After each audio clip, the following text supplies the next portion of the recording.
Danielle. You're young, just like my brother, I wanted to say to Anna's mother, but I didn't want to be disrespectful. So I didn't say anything as she stood staring out the door at Charlie. I could tell Anna was playing matchmaker again, but I didn't say anything about that either. My family would never want to see Charlie and Terry together. Never. I also met Jessica's mom. She was very nice. You can call me Julie or Mrs. Reitman, whichever you're more comfortable saying, she said. Anna's house was simple, but nice. I guess you didn't need a big old house when it was only you and your mom. The thing I liked best about Anna's place was the artwork hanging on some of the walls. I took a closer look at one sketch and read the name, Terry Adams, at the bottom. Anna's mother was an artist? I looked down at the sketch I held in my hands, the one that came from my bedroom wall.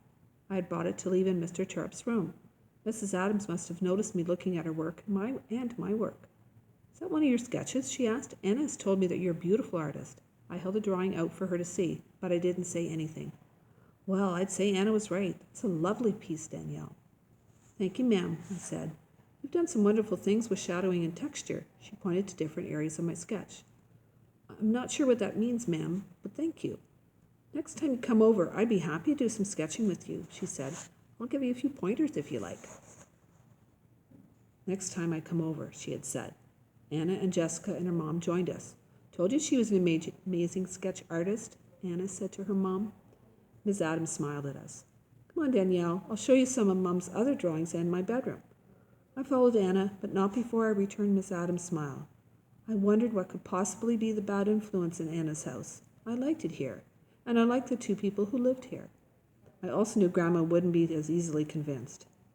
After hanging out in Anna's bedroom, it was time to go. On the car ride, the three of us sat back in the back seat. Jessica held her book. Anna held her plant, and I held my special sketch. We were all quiet. I stared out the window at the passing snowbanks and tried to keep from thinking about the snowball day, but that was impossible. For the rest of my life, I knew that snow would trigger my memory of the accident. Jessica. Act 9, Scene 2. Characters, me, played by me, Julie, my mother, Danielle, my friend, Anna, my friend, Terry, Anna's mother. Action.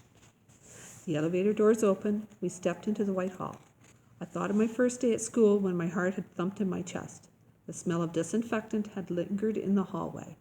The smell of rubbing alcohol and iodine dominated this hospital hallway. Instead of the chatter of school kids arriving after a summer vacation, the only thing I could hear was the incessant beeping of those scary machines, like the non-stop. This was way worse than the first day of school. I swallowed. I gripped and squeezed and fidgeted with the book in my hands. Al Capone does my shirts. On that first day, Mr. Terupt had told me that he liked happy endings, so I brought him this book. I knew that he wouldn't be able to see or read it, but I wanted him to have it. Plus, having something in my hands helped me with my nerves. I'm glad his door wasn't too far away, otherwise I might not have made it. But I did. And so did Danielle and Anna. We were there for each other. We stopped just outside his door. The black marker spelled out Terupt. I rubbed my finger on it. It didn't smear. I looked at Danielle and Anna. There was no hiding our fear. My mother and Terry stood behind us for support, but they only let us do this on our own. I looked back at them. We're right here, Mom said. We'll come in with you, Terry added. Took a deep breath and readied myself for what I would see. Anna. How are you doing, Mom asked. I shook my head. The hallway was so sad and frightening, and long. Beeping and coughing and moaning noises came from everywhere. Mom placed her hand on my shoulder. I'm here, she said. How did you know about the dent in Charlie's truck? I whispered. Couldn't stop thinking about it. I'll tell you later. Did you know him? Yes, I know Charlie, Mom said, but I had no idea he had a little sister. We stopped. Mr. Terupt's door was cracked open, but not enough for me to see inside. Suddenly my worries and questions about Mom and Charlie vanished. They were quickly replaced by all my worries for Mr. Terupt. Was I ready for this? Danielle, Jessica, and I looked at each other and did our best to prepare for what was coming next. Danielle. There was no turning back. Dear God, it's Danielle. Please be with you. Be with me. I'm going to need your help. I guess I could have waited in the car or in the lounge, but being with brave friends kept me moving forward. Beep, beep, cough, cough. chorus of hospital noises made me cringe. I felt my shoulders pushing into my ears. We walked past an old lady sitting in the hallway. She was shaking and drooling in her wheelchair. I could hear Grandma saying, "Better put me in the ground before you send me off to one of them places with all those drooling geezers." For a second I laughed inside, thinking of that, but just for a second. We stopped. The sign on the door said Terupt. The door was partially open, but I couldn't see inside. That's probably a good thing, because I may have run back to the car had I seen what Mr. Terupt looked like. The three of us nodded at each other silently. We were ready, or so we thought. This is when I need you most. Jessica. Act 9, Scene 3. Action. Mr. Terupt's door stood slightly ajar, so I slowly pushed it open and stepped into his room. He wasn't alone, but he didn't have a roommate. He had a visitor. Alexia. I stopped. Danielle and Anna saw her too. We all stopped. Alexia was by Mr. Terupt's bed, her back to us. She didn't know we were there. I could hear her talking to him. Like, "I've been trying to be nice, Teach. I've been quiet. I don't know, what else to do. I haven't been mean. You'd be happy about that, Teach. I've been doing it your way. But, I still need your help. I need you to come back. Everyone needs you back." I stood right beside Alexia now, but she remained unaware. She buried her face in Mr. Terupt's bed and sobbed. I looked at my teacher. He rested peacefully in his white bed sheets amid tubes going in and out of his body and screens with green numbers and lines on them and beeping noises. I felt him telling me what to do. So I reached out and placed my hand on Alexia's back. She lifted her head and looked at me through tear-filled eyes. I started crying then too. Alexia stood up and we hugged. A big hug. "I'm so sorry," she said. I felt her squeeze me tight. "Me too," I said. "I've never been to California," she blubbered.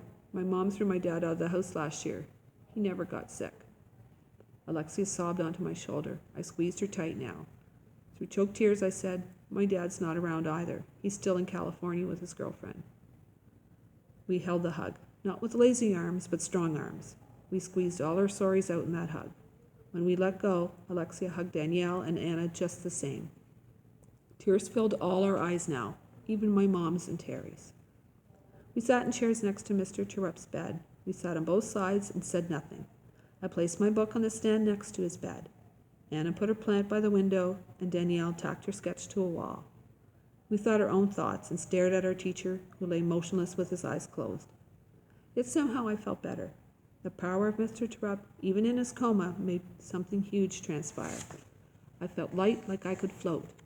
The past had been buried, and we were ready to move forward. When it came time to leave, I touched Mr. Terupt's hand and whispered, "Thank you." Then I walked out with my three friends. Alexia. There was no way I could stay away forever, especially after hearing Luke say he'd been to the hospital. I didn't have a dad to take me, and my mom was waiting tables from noon to closing time every day of the week now. It made it easier for me because there wasn't anyone at home to say, "Where do you think you're going?" or "You aren't going anywhere." But I was still scared. I made my mind up and rode my bike there one day after school. I knew what room he was in because I heard Luke say it. When I got there, I went straight to the elevator and up to his floor. "Can I help you, honey?" one of the nurses asked as I hurried down the hall. I didn't look at her. I just shook my head and kept going until I found the room. I walked in. My hands flew to my mouth. I knew Teach couldn't move, but I hadn't expected him to be hooked up to so many tubes. I stood frozen for a long time. Slowly, I found the courage to tiptoe closer to his bed. "Hi, Teach," I said. "It's Lexi." Already, I fought back tears. "I'm sorry. I'm so sorry. I shouldn't have been mean to you. I wanted to hate you for saying those things to me. But you were right, Teach." I knelt next to his bed and pulled his blanket into my fists. Then the big tears came, raindrop tears. They poured from me. I couldn't help it. I cried like I used to when Mom and Dad would fight. I sobbed for a few minutes before I wiped my face on his covers. Teach just looked like he was sleeping. Was he really going to die? "I'm doing better now, Teach. I'm not being mean. You'd be happy." I squeezed his blanket in my fists again and clenched my jaw to fight back more raindrop tears. "Teach, there's something else I need to tell you. I'm not sure, but I think I saw Peter leaving here. He's the one who threw the snowball, Teach. I know he didn't mean it. He didn't want this to happen. He loves you. All of us do." I dabbed my eyes with his blanket. I cried more now, but I kept talking to him. Peter hasn't, said anything in school. He hasn't talked to anyone, not a word. But no one's trying to talk to him either. He did throw the snowball, even if he didn't mean for it to hit you, so it's still his fault. I felt bad for Peter. Everything was such a mess, and I had so many mixed up feelings. I had my face in his blankets when I felt a tap on my shoulder. I looked up, and Jessica was there, and so were Danielle and Anna. I hugged them. I told them I was sorry, and that it was over. All of a sudden, I had 3 friends. Teach helped me, even in his coma. I missed him so much. He had to wake up. I had never felt so happy and sad at the same time before.